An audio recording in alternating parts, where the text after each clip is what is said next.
Alam nyo ba, mga ka-friendship, no?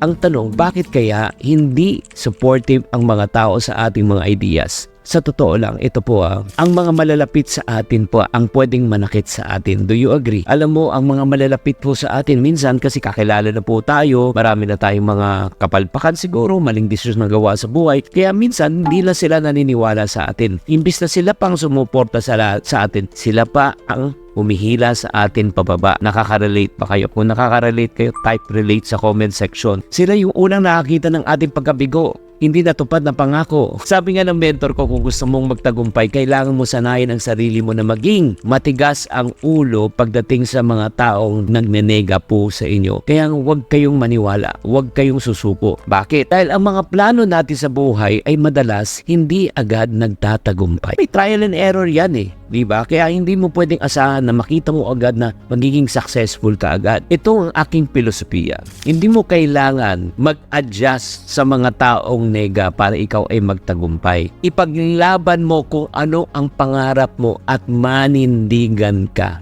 Kaya kung titignan po natin na marami pang mga individual na pinagkamalan na nasisiraan na ng ulo at nawawalan po ng bait pero nagtagumpay.